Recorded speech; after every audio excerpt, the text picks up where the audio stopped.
Did you commit the crimes you're accused of committing?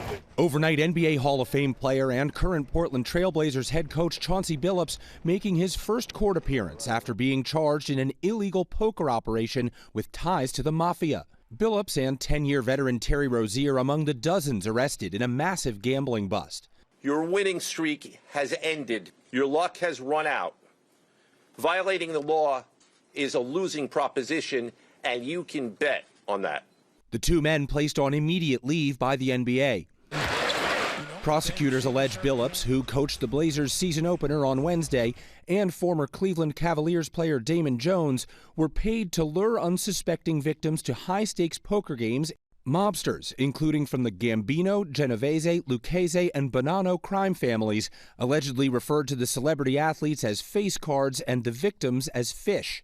What the victims, the fish, didn't know is that everybody else at the poker game, from the dealer to the players, including the face cards, were in on the scam.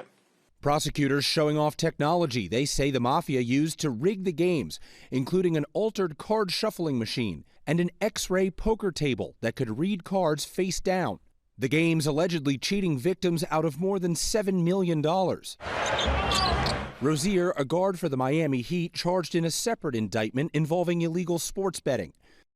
Terry Rozier, right foot discomfort, doubtful to return. Prosecutors pointing to this play in March 2023 as evidence that Rozier profited after tipping bettors that he planned to leave the game early, wagers allegedly totaling over $200,000.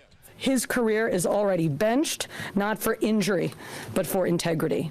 Damon Jones is a defendant in both cases. He was an unofficial assistant coach for the LA Lakers in 2023 and is accused of selling privileged information that a prominent NBA player would miss a game due to an existing injury.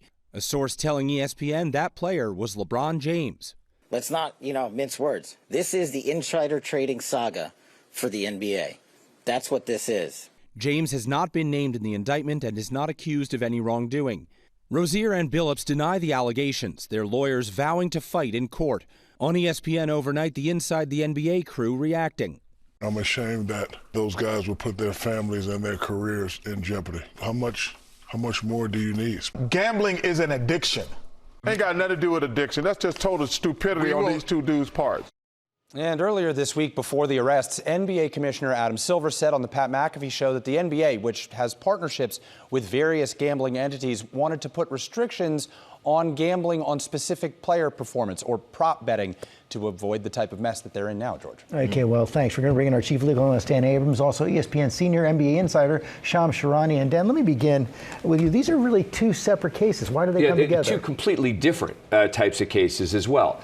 Two things I think at play here. Number one, you have a number of people involved who were involved in both. Right, so you've got overlap. And I think that these investigations were kind of happening hand in hand. So you couldn't have made arrests in one of the cases and suddenly left it open with regard to the other people. So break down the charges in the sports betting case. So look, you're talking about wire fraud and money laundering. Those are the two types of allegations with regard to the sports betting. So it's a question of how did you make the bets and what did you do with the money?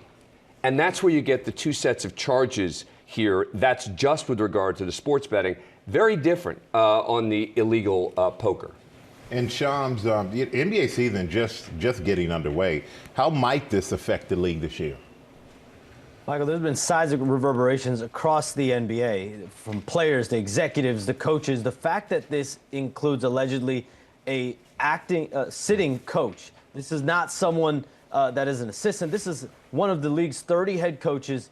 He's a Hall of Fame player, and then on the other hand, you have a player in Terry Rozier who has about 10 years of experience in the NBA, and Jonte Porter. He's really the origin story of all this. He was a two-way player. Over the last 1.5 years, the FBI, the federal government, has gone from about a handful of co-conspirators and defendants to well over 30 arrests in just 1.5 years. So it's already multiplied by 6.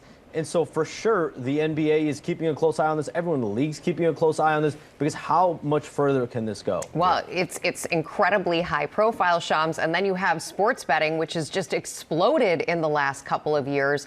How does that play into this, and how might it impact the industry? it plays into everything because it is everywhere. And that's what the league has dealt with.